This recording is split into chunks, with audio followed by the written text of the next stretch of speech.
तीन बहन भाई एक दलदल में तैरने का लुत्फ उठा रहे होते हैं। रोन ऊंची छलांग लगाकर पानी में गोता लगाता है, लेकिन काफी देर तक वापस नहीं आता, जिससे उसके बहन भाई परेशान हो जाते हैं। चंद लम्हों बाद वो हंसते हुए पानी से बाहर निकल आता है, क्योंकि वो सिर्फ मजाक कर रहा था। इसी दौरान उनका रिजाई वालिद बल्ली वहां पहुंचता है और खतरनाक दलदल में खेलने पर उन्हें सख्त डांटता है। वो कहता है कि अगर उन्हें चोट लग गई तो इलाज पर बहुत ज्यादा पैसे खर्च होंगे। डी तंजिया इंदाज में कहती है कि वैसे भी वो उन्हें कभी डॉक्टर के पास नहीं ले जाएगा। इस बात पर बली मजीद गुस्से में आ जाता है और बच्चों को अपनी गाड़ी में बैठाकर घर ले जाता है। इधर गौशत की फैक्ट्री में काम करने वाली हामला खातून लीजा जल्दी से अपनी गाड़ी की तरफ जाती है और अपने साथी बाप से अलविदा कहती है, क्योंकि बाप को अपना काम मुकम्मल करना होता है। रास्ते में लीजा की वालदा का फोन आता है। वो नाराज होती हैं कि लीजा न्यूयॉर्क छोड़कर अपने मंगेतर की खातिर एंडीविल आ गई थी, मगर वो शख्स हमल के बाद उसे छोड़कर चला गया। वद्दा उसे खबरदार करती हैं कि तमाम शाहराहें बंद हो चुकी हैं, इसलिए फौरन किसी ऊंची और महफूज जगह पर पहुंच जाओ। बंदरगाह पर समंदरी हयातियात के माहिर डेल अपने साथी ब्रायन को बताता है कि समंदर की मखलूक पहले ही तूफान से बचने के लिए शमाल की तरफ हुजरत कर रही है। इनमें शारक भी शामिल हैं, इसलिए उन्हें वक्त पर तमाम शारक पर ट्रैकिंग टीक लगाने का मौका नहीं मिला। इसी दौरान हार्बर मास्टर गरीग इतला देता है कि तूफान अब खतरनाक हद तक बढ़कर कैटेगरी 6 बन चुका है। डील फौरन अपनी भांजी डकूटा को फोन करता है और उसे लेने आने की पेशकश करता है, लेकिन डकूटा घर छोड़ने से साफ इनकार कर देती है। डील उसे समझाता है कि हालात बहुत खराब होने वाले हैं और वो उसकी मरहूम वद्दा को भी याद करता है, मगर सिर्फ घर में रहने से उसका गम कम नहीं होगा। डकोटा उसकी बातों का मजाक उड़ाती है और कहती है कि वो कभी अच्छा सरप्रस्त नहीं रहा। डिल वादा करता है कि वो उसे लेने जरूर आएगा, फिर फोन बंद कर देता है। लीजा रास्ते में मदद ढूंढने की कोशिश करती है, मगर तमाम दुकानें बंद होती हैं और सड़कें सुनसान पड़ी होती हैं। इसी दौरान उसकी वालदा दोबारा फोन करती हैं, लेकिन खराब मौसम की वजह से कॉल अचानक मुनक़ता हो जाती है। लीजा के पीठ में दर्द उठता है, मगर वो समझती है कि ये सिर्फ घबराहट की वजह से है, इसलिए खुद को प्रसकुन करने के लिए मौसीकी चला देती है। अचानक तेज हवाएं इमारतों को नुकसान पहुंचाना शुरू कर देती हैं और पूरे शहर की बिजली बंद हो जाती है। समंदर की बुलंद लहरें साहिल पर बने हिफाजती बंद तोड़ देती हैं, जिसके बाद पानी तेजी से पूरे शहर में दाखिल होना शुरू हो जाता है। लीजा अपनी गाड़ी पूरी रफ्तार से चलाती है, लेकिन अचानक सामने बाप का ट्रक आ जाता है। बाप उसे वापस मुड़ने का मशवरा देता है, क्योंकि सड़क दरखत गिरने से बंद हो चुकी है, मगर दूसरी तरफ से भी पानी आ रहा होता है। इसलिए लीजा आगे बढ़ने का फैसला करती है। कुछ ही फासले पर उसकी गाड़ी एक दरख्त में फंस जाती है। दूसरी तरफ बाप अपना ट्रक मोड़ने की कोशिश करता है, मगर एक जबरदस्त लहर उसके ट्रक को बहा ले जाती है, जो बिजली के खंभों और इमारतों से टकराता हुआ आगे बढ़ता है। लीजा बेबसी से अपनी गाड़ी में फंसी रहती है, यहाँ तक कि पानी का ताकतवर रेला उसकी गाड़ी को भी बहा ले जाता है। आखिरकार गाड़ी एक दरख्त से टकरा जाती है और एक मोटी शाख शीशे तोड़कर अंदर घिस जाती है। पानी तेजी से गाड़ी में भरने लगता है, मगर लीजा बाहर नहीं निकल सकती, क्योंकि वो अंदर बुरी तरह फंस चुकी होती है। इधर बाप का ट्रक भी पानी में बहते हुए एक मुजस्मे से टकरा जाता है, जिससे उसका फ्यूल टैंक फट जाता है और उसमें मौजूद जानवरों का खून और गोश्त पानी में फैल जाता है। यही खून समंदर तक पहुंच जाता है और आसपास मौजूद शार्कों को अपनी तरफ खींच लेता है। दूसरी तरफ बल्ली के घर के बाहर भी पानी भरना शुरू हो जाता है। इसकी बीवी रेचल उसे खबरदार करती है, लेकिन बल्ली सूरत हाल को संजीदगी से नहीं लेता। अचानक एक जबरदस्त लहर खड़की तोड़कर घर में दाखिल होती है और बल्ली को गिरा देती है। रेचल घर छोड़ने की बात करती है, लेकिन बल्ली को समझ नहीं आता कि क्या करे। इसी दौरान रोन याद दिलाता है कि उनकी गाड़ी में उस नवर्कल लगा हुआ है, जिसकी मदद से वो पानी में भी चल सकती है। इधर डकोटा अपने घर में लहरों को करीब आते देखकर खिड़कियों से दौड़ हो जाती है। अगले ही लम्हे पानी पूरी ताकत से घर में दाखिल हो जाता है। ऊपर वाली मंजिल से झांकते हुए वो देखती है कि करीब ही लीजा अपनी गाड़ी में फंसी मदद के लिए चीख रही है। इसी दौरान एक कश्ती में मौजूद 2 आदमी स्कॉट और जमी लीजा की आवाज सुनते हैं। स्कॉट फौरन पानी में छलांग लगाकर गाड़ी तक पहुंच जाता है और गाड़ी की छत पर चढ़कर शाख हटाने की कोशिश करता है, मगर तेज हुआ उसे दोबारा पानी में गिरा देती है। वो जमी से बॉलेट कटर लाने को कहता है। जमी तैरकर अपनी गाड़ी तक पहुंचता है, औजार उठाता है और वापस पानी में आ जाता है, लेकिन अचानक कोई नामालूम ताकत उसे पानी के नीचे खींच लेती है। स्कॉट हैरान रह जाता है। चंद लम्हों बाद जमी दोबारा पानी से बाहर आता है, मगर उसका एक बाजू गायब होता है। वो दर्द से चीखता है, लेकिन अगले ही लम्हे कोई दिव्यहिकल चीज उसे दोबारा पानी के नीचे खींच लेती है। डकूटा पानी में एक बड़ी शार्क का पन देख लेती है और खिड़की से जोर जोर से चीखकर सबको खबरदार करने लगती है। स्कॉट उसकी आवाज नहीं सुन पाता, लेकिन लीजा फौरन समझ जाती है कि पानी में शार्क मौजूद है। बाबू भी शूर सुनकर अपने ट्रक से बाहर निकलने की कोशिश करता है ताकि मदद कर सके, मगर जैसे ही वो पानी में कदम रखता है, एक दिव्यहिकल शार्क इस पर हमला कर देती है और उसे अपने ताकतूर जबड़ों में जकड़कर पानी के नीचे ले जाती है। स्कॉट जान बचाने के लिए तैरने की कोशिश करता है, लेकिन शार्क उस पर भी हमला कर देती है। वो उसे कई बार लीजा की गाड़ी से टकराती है और आखिरकार पानी की गहराइयों में घिसेट कर ले जाती है। डील और ब्रायन अपनी कश्ती में खबरों की नशरियात देख रहे होते हैं। उन्हें मालूम होता है कि कोस्ट गार्ड ने शदीद तूफान और खतरनाक लहरों की वजह से अगले 12 घंटों तक तमाम कश्तियों के समंदर में जाने पर पाबंदी लगा दी है। इसी दौरान खबर चलती है कि एंडीविल मुकम्मल तौर पर सैलाब में डूब चुका है और कई लोग हलाक हो चुके हैं। ये सुनकर डेल अपनी भांजी डकूटा के लिए सख्त परेशान हो जाता है। वो अपने कंप्यूटर पर ट्रैकिंग सिस्टम चेक करता है और जान लेता है कि हिफाजती बंद टूटने की वजह से पूरा शहर पानी में डूब गया है। कुछ देर बाद डेल, ब्रायन, रिपोर्टर जो और उसका कैमरामैन एक गाड़ी में शहर की तरफ रवाना होते हैं। उनके दरमियान माहिदा होता है कि अगर जो उन्हें अपनी गाड़ी और कश्ती के जरिए शहर तक पहुंचाएगा तो वो उसे सारी रेस्क्यू कार्रवाई फिल्म बनाने की इजाजत देंगे। दूसरी तरफ बली और उसकी बीवी रेचल पानी में चलते हुए गिराज तक पहुंचने की कोशिश करते हैं, जबकि बच्चे खिड़की से उन्हें देख रहे होते हैं। अचानक बच्चों को पानी में एक शार्क नजर आती है। जैसे ही बली गाड़ी के करीब पहुंचता है, एक देवहेकल शार्क पानी से बाहर निकलकर इसके बाजू पर हमला करती है और उसे पानी में घसीट लेती है।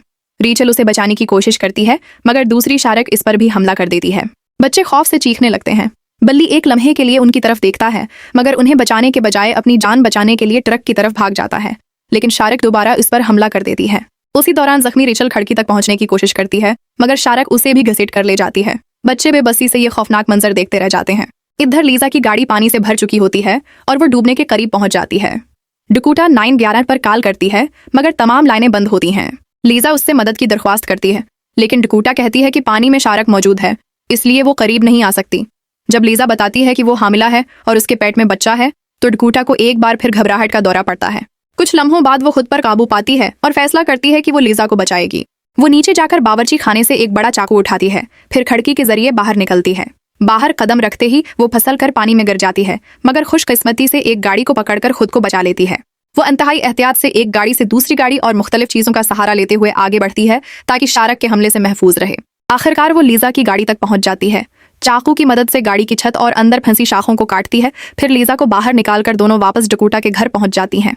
घर पहुंचने के बाद डकूटा लीजा को तौलिया देती है और बताती है कि उसके वालिदैन दोनों वफात पा चुके हैं, इसीलिए वो इस घर में अकेली रहती है। लीजा मशूरा देती है कि वो छत पर जाकर कपड़ों से हेल्प लिख दें ताकि रेस्क्यू टीम उन्हें दौर से देख सके, मगर इसी वक्त उसे शदीद दर्द शुरू हो जाता है। डकूटा जल्दी से पर्दे उतारती है और छत पर जाकर उनसे हेल्प का बड़ा निशान बना देती है। जब वो वापस आती है तो लीजा कहती है कि बच्चे की पैदाइश बहुत करीब है।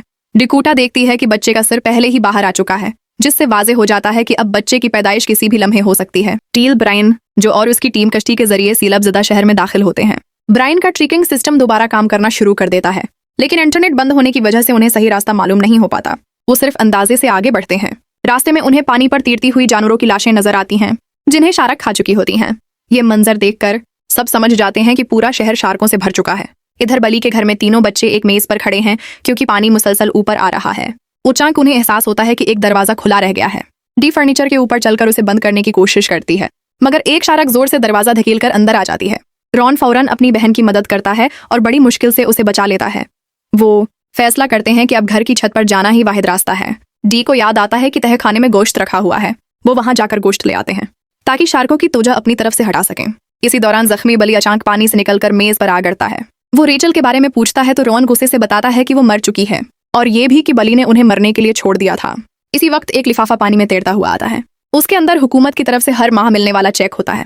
बच्चों को हकीकत मालूम हो जाती है कि बली और रेचल इन्हें मोहब्बत की वजह से नहीं बल्कि सिर्फ सरकारी पैसों के लिए पाल रहे थे। बली सफाइयां देता है, मगर बच्चे उसकी एक नहीं सुनते। गुस्से में आकर बली रॉन पर हमला करता है, लेकिन रॉन उसका हाथ रोक लेता है और डी उसे जोर से लात मार देती है। बली सीधा पानी में जा गिरता है, जहाँ कई शार्क उस पर टूट पड़ती हैं और चंद लम्हों में उसे हलाक कर देती हैं। रॉन इस मौके से फायदा उठाते हुए तह खाने में जाता है। वहां से वो चंद डब्बे उठा लेता है। वापसी पर उसका स्वेटर एक हक में फंस जाता है, जबकि एक शार्क तेजी से उसकी तरफ बढ़ रही होती है। वो पेंट की बाल्टी फेंक कर शार्क की तौजा हटाता है। स्वेटर अतार कर जान बचा लेता है और मेज तक वापस पहुंच जाता है। जब वो डब्बा खोलता है तो उसके अंदर डायनामाइट मौजूद होता है। डकोटा का खतरनाक मंसूबा। इधर डकोटा के घर में पानी अब दूसरी मंजिल तक पहुंच चुका होता है और लीजा की तकलीफ मुसलसल बढ़ रही होती है। डकोटा को अचानक डेल की बात याद आती है कि शार्क जख्मी मछलियों की कंपन वाइब्रेशंस की तरफ खुंची चली आती हैं। वो इलेक्ट्रिक टूथब्रश और दूसरे वाइब्रेशन वाले आलात जमा करती है, इन्हें थैलों में रखकर पानी में फेंक देती है। शार्कें इन थैलों की तरफ चली जाती हैं और इसी मौके से फायदा उठाकर डकोटा पानी में उतरती है। वो सिर पर टारच बांधकर आहिस्ता आहिस्ता एक कश्ती तक पहुंच जाती है। रास्ते में कई बार शार्क उसके बिल्कुल करीब से गुजरती हैं, मगर वो बड़ी बहादुरी से खुद को बचा लेती है। सुबह होते ही तूफान की वजह से डकोटा का घर गिरना शुरू हो जाता है। लीजा को शदीद दर्द होता है। अचानक पूरा घर टूटकर पानी में गिर जाता है। लीजा तैरते हुए अपने बच्चे को जन्म देती है और फौरन नोमालुद को अपने सीने से लगा लेती है, लेकिन बच्चे के रोने की आवाज सुनकर एक बड़ी शार्क उनकी तरफ बढ़ने लगती है। लीजा लकड़ी का एक टुकड़ा उठाकर शार्क को दौड़ रखने की कोशिश करती है, जबकि दूसरी तरफ से एक और शार्क हमला करने वाली होती है। इसी लम्हे डकोटा हार्पून गन से फायर करती है, जिससे शार्क जख्मी होकर पीछे हट जाती है। डकोटा कश्ती लेकर लीजा के करीब पहुंचती है, मगर एक शार्क पूरी ताकत से कश्ती से टकराती है और सब दोबारा पानी में गिर जाते हैं।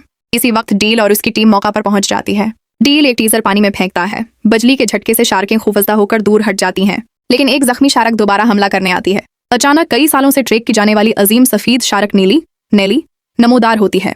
वो इस हमला आवर शार्क को अपने ताकतूर जबड़ों में दबोचकर मार डालती है।